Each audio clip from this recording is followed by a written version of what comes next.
Yeah, I'll have to admit it. I did panic. I did make a mistake. I did goof up. Meh. Welcome to the superpilotish channel. My name is Graham Wilson, and today in my basement, I'll be kind of warning you, kind of telling you all about expired aviation documents. Ooh, exciting, right? Okay, this is going to be sort of a very specific aviation related one. So check out one of my other videos if you're not too piloty. But I thought I'd put this out as a public service announcement because I never knew about it. So in Canada, if you want a pilot's license, I think I've showed this to you before. I keep my pilot's license in like a little leather passport holder because our pilot licenses look like a passport kind of thing. That's what it looks like, the aviation document, and your pilot license is in here. And so if this thing ever goes through the wash, you forget it in your pants or something, and you go through the wash, it's destroyed and illegible. So it's like they're not very strong. So what I always do is I always keep it in my heavy leather big clunky thing, and then if you're putting the laundry in, I got to do laundry today too. Yeah, if you're putting your laundry in there, then it's like, oh, what's this heavy thing? Ooh, almost washed it. Almost washed it. Yeah, I've gone through a couple of these, and it's like, what a pain. So yeah, the other day it just kind of came across my radar that I just found out that this thing expired. They have an expiry date, and it got pointed out to me that, like, oh, that expired at the beginning of this month, and I've been flying since then. Ooh, that's kind of like illegal. Ooh. I mean, it's not really that illegal. You probably get a fine or something like that if anyone ever finds out. But I did panic. I was like, oh no, now I can't do any flying because I don't know why I didn't mark it on my calendar or something. I don't know. It's kind of like I used to never ever forget expiry dates, but now I think it's like everything you have has an expiry date, whether it's credit cards, bank cards, licenses, this license, that license, this license.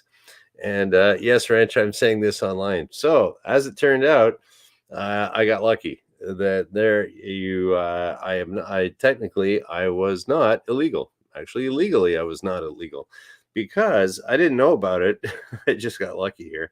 Is that there are things that they do here in Canada with the Canadian Aviation Regulations, or CARS as they're called here. In the United States, they're called FARS. Was it Federal Aviation Regulations? And so every once in a while, the FAA in the States, or here, Transport Canada, they'll come out with an exemption to one of the laws that they have, one of the rules that they have, one of the regulations that they have. So it turns out, because Transport Canada here in Canada has been backed up on these like documents and licenses and all this other stuff, they haven't quite moved to an all digital setup, and then everybody's retiring from there and nobody knows what's going on. So they just say, well, we got this rule that says this thing expires, but then everybody's calling up saying, oh hey, and that, like, they don't send you a notice or anything. Hey, it's expiring. You just have to know it. I mean, yeah, you should be responsible, I guess, if you're a pilot, but people forget things. That's why pilots have checklists. And then so yeah, they're all backed up. No one knows what's going on, so they just go, and then all these guys that work for the airlines, they say, oh crap, I forgot. They forget too. And it's like, oh, but I got to fly to Tokyo next week, and my thing's expired. And then usually Transport Canada, they're pretty good. They can say, oh, okay, now that's just the booklet that's expired. So this little piece of paper. Now all of your licenses, ratings, everything else, medical status, all that's in their computer. Okay, that's cool. But it's just this little document thing expired. So it's like, you have a driver's license, you're legally allowed to drive, but if you don't have that little card in your pocket, technically it's illegal. So it's one of those things. But they just said, everyone was calling up saying, hey, I need a legal document to go flying somewhere. And then so everyone was doing that. And then everyone got messed up because of the pandemic and shut down and opening, and no one was in the office and all this other stuff to catch up on this backlog. And so people could call up and get a temporary license, a piece of paper saying, "Yep, this is temporary to replace the booklet, and it lasts 30 days." Well, they're so backed up that it's like everyone's calling up trying to get these things, and they just said, "You know what? Who cares about that rule? Boom, get rid of it." And so I fell under the fortunate situation of that rule ain't there anymore for now. So what I did do, and I'll put in a link below when I'm done here. I'll do some post production and put in some links. So what they have here is I got lucky because of an exemption called NCR November Charlie Romeo dash 023 dash 2023. And so this is a purpose of this exemption is to adopt temporary measures in the public interest to enable all holders of valid Canadian aviation document booklets here to continue operations following supply chain issues that have not been resolved since the end of COVID pandemic. Whatever. More specifically, this exemption allows all holders of Canadian aviation document booklets that were still valid on April 1st, 2023. So that was valid on April 2023 to continue exercising the privileges stated in their booklet until August 31st, 2024. So according to that one, I'm good till the end of the month or beyond if the expiry date affixed in the booklet is later, which mine is not. So they're also coming up with NCR November Charlie Romeo dash 011 dash 2024. And that's basically the same thing, but that kicks in immediately September 1st. So actually, I am good until March 31st, 2025 on this thing here. So, oh, hey, Jordan. Yeah, so I got lucky there and I'm technically good to March. So as soon as I found that out, I went, yeah, and I downloaded the forms to renew my booklet. And you also have to submit you got to submit a passport photo. And so I had to go get some passport photos taken, and I just for kicks I got a photocopy of my passport for identification, citizenship proof, and I'm gonna get all that paperwork all bundled up. And because I've heard just reading online that the backlog for getting these things is 3 to 5 months. So I mean, and it's been that way for 5 years probably. It's like yeah, the government bureaucracy there is kind of shrinking, and like we can't even like hire people, and like it's all these baby boomers retiring and taking their pensions and stuff like that. All that knowledge that was in, some of these people that I've known. One girl retired this year that I know, and another guy. And yeah, so there's all these people that are, they're hitting 65 and taking their pensions. So all that knowledge that they've had working in the government for 35, 40 years, that's all gone. And now you get some kids in there like, hey, I'm working from home on my laptop. This is great. And they don't know anything. So it's not their fault. They're just brand new. And yeah, so there you go. And then I also was looking at this here too. And geez, it's like, there's this thing in here where if you like, I got my instructor rating renewed, and they're supposed to send you a little sticker to put in here. And I'll have to look again because it's been past 90 days. So I think my class 1 instructor rating I cannot exercise those privileges, even though according to the booklet. But if the booklet doesn't count, then the 90-day thing doesn't count. See, there's all this. You start getting into the FARs and the cars and stuff like that. There's always this, which means this, except for this, except for that. And then like it's all very legalese kind of thing. So you can see why if you want to apply for law school, they give you all these, all A's are B's, all B's are C's. Therefore, A's are C's, or all these little logic things like that, because that's kind of the way that the laws are all put. They're all kind of stuck together like that, unless they just go, meh, that law is inconvenient. Just we'll exempt that. We'll get rid of that. It's so weird that the government can just do that. But yeah, so there's that was just my little my public service announcement. There is like, if your booklet's expired, don't panic. Check the date. It still might be okay, and check the links below that I give you, so you can check it out on the actual Transport Canada website. I don't know. I don't know how that works in the United States. They're actually, I think it probably because the FAA deals with, like, you know, millions of pilots or whatever, hundreds of thousands of pilots, that they've had to computerize everything and make it a lot more efficient, because you can't process paperwork for a million people, So, anyways, yeah, so that I just figured I'd make it kind of short here, because hey, it's the weekend. But another thing I also wanted to tell you about as part of my public service announcement, Canadian pilots, is that there is, oh, actually, I did check it out. It applies to American pilots too. That there's this thing that's out there that you don't really hear about too much. It's called an advisory circular. And I'll see if I can dig up some links for that too. An advisory circular is something that is put out by Transport Canada or the FAA in the States, that it's, if there's something that they deem, like, here, the Minister of Transportation, or I don't know what the equivalent in the United States would be, the head of the FAA, says, like, whoa, okay, this is a safety concern, or this is something that's really, yeah, we got to deal with this right away. So they put out this advisory circular, which is like, hey, we're in charge. This is a new rule. But you don't get notifications of that. I think you can sign up for e-notifications for advisory circulars, which, if you're a pilot, it's probably a good idea to do that. I tried doing it before, and I don't know, it wouldn't take my email address or something like that. Whatever. But yeah, if you don't go into the airport every day, you don't stay on top of all this stuff like me. So, or I don't go in there flying every day. So, yeah, the advisory circulars are something to watch out for, because it could be some rule that's made out for your particular airplane, or for your particular flight region, or some maintenance issue for your annual inspection. And it's like, check the advisory circulars every once in a while, because it's like, hey, this is important. Let's just make a rule.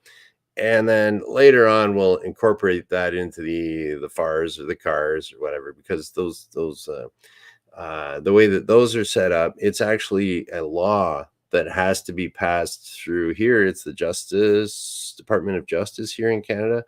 So that actually has to go through Parliament for that law to be enacted. So what they do is they squish all these advisory circulars together, and the next time the government feels like doing it, okay, we'll incorporate this law here. All in favor? Yeah, cool, whatever. We don't care.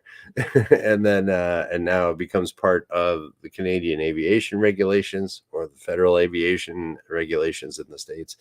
But in the meantime, there are these advisory circulars. Check them out. And yeah, I'll throw some links down there. Might take a little research on my part, but whatever, I'll do that for you. And yeah, so check those things out. Exemptions to the cars or FARs, and advisory circulars. That's about it. I didn't even have to use my whiteboard today. Whatever. It's the weekend. We'll just have a short show. But I mean, now I'm lucky. I got to get all this stuff all kind of worked out. I got to do some more Google searching, because I just found out I didn't get my sticker. Oh well. I think I'm good, but I haven't done any official flight instruction since the beginning of the month, so I should be all legal. So, or did I do that? I was pilot in command for, oh no, that was July. Okay, I'm good. All right, well, we'll go through a couple of these comments, questions. I think it's just you and me, Ranch. Yep. Okay, what do we got here? Yeah. So okay, Wrench didn't hear the first part of this. Did I miss a medical or a BFR? In the States is biennial flight review. No, that was okay. Okay, here we go. How often does an instructor need a flight test in Canada? Yeah, so it depends on what class of instructor you are. And the way I remember it, I'll actually use my whiteboard for this one, because this is a neat tip, and you have to know this stuff if you're going to become a flight instructor. this guaranteed will be on your written exam. So this is the way I remember it. So, okay, what class of instructor are you? And how long is that valid for? Okay, so what class am I going to say? Like me.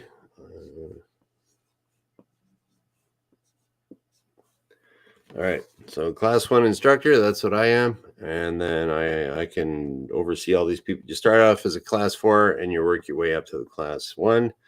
And then that's valid for.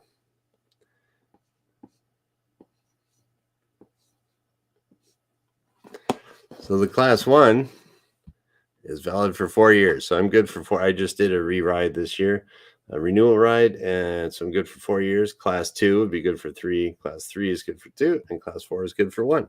So if this is your key, if you're studying to be a flight instructor, if you remember this 1, 2, 3, 4, 4, 3, 2, 1, that will get you 1 mark on the written exam. So there you go. That's how that works. Good question, Rich. You probably got someone a mark on their exam that way. Okay. What else we go? Wrench missed renewing his driver's license once by a month. Parked my car around the corner, pretended I walked there. They didn't care. It was a fine, $10. My my driver's license expired too, and I found out because they stopped sending out notifications like, "Hey, you're going to be," or "Would you like to renew it online? Would you, whatever." And because for years and years and years, I'll leave that up there. Years and years and years, it's just okay. You get it expired. They send like about 2 months before. They send you in the mail. Here you go. Go renew your license. You might need a photo this time or something like that. For years and years and years, and they just kind of got rid of that. And then, so I've been driving for. I was driving since I was 16, so 46, that's 30, I don't know, 35 years at that point or something like that. Over, whatever. My entire driving career, you get a notification and they just kind of stopped it. So I went to go get a police check because if I volunteer at the museum here, you got to get a police check so that, if you're working around kids or there's going to be kids around there, if you're a volunteer organization, you got to get a police check, make sure you're legit and not a bad person. So I went down to the police station, get all fingerprinted up and check me out and everything like that. And they're like, "Oh, this isn't valid identification." It was like, "Oh, so here." But I was like, I walked down to the police station that day. So it was just like, ooh, but it was like, I drove back from Christmas, like from way up north I didn't know, on an expired license. Didn't know. That would have been bad. But luckily that day I didn't have to get in my car and drive home from the police station. But I just walked home. Actually, I walked over to get it renewed, and so did that right away. But yeah, so now I think I signed up for the email notifications, but it's just like, I don't know. The things are different these days, I guess. And Wrench is correct. They don't have a booklet. Yeah, in the United States, they don't have this little passport looking thing. It kind of looks just like a driver's license, plastic driver's license, which is a better way of doing it, I think. You just stick it in your wallet, you're all done. Oh, well, but somebody thought the booklet was a good idea. That's the way it is with the government, right? Hey, I think this is a great idea. And they're sitting there eating donuts at a meeting and go like, yeah, sounds good enough. Let's pack it in early today. And then you're stuck with it forever. So, oh, well.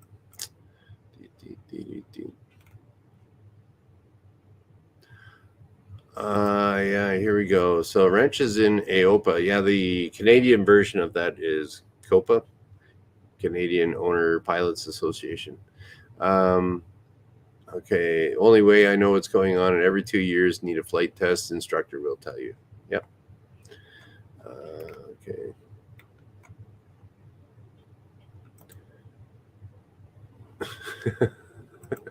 Okay, Jordan's still hanging around. And all right.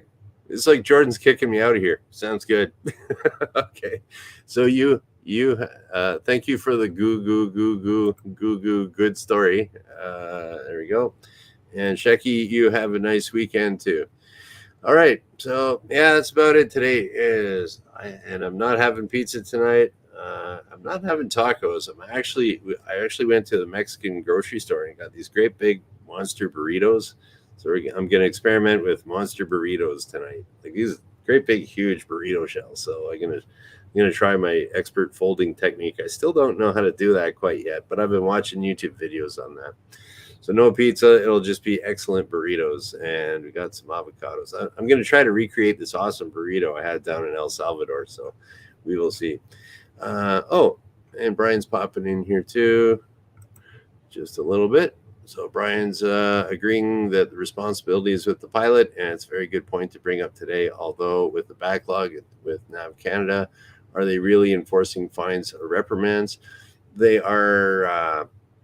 They're being a little slack on that stuff. And the thing is, it's like there's not even anybody out at airports like from Transport Canada.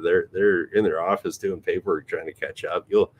And in my whole life, I've never been ramp checked, as they say, where Transport Canada comes up and says, "Hey, let me check your medical." You're like, they never do that.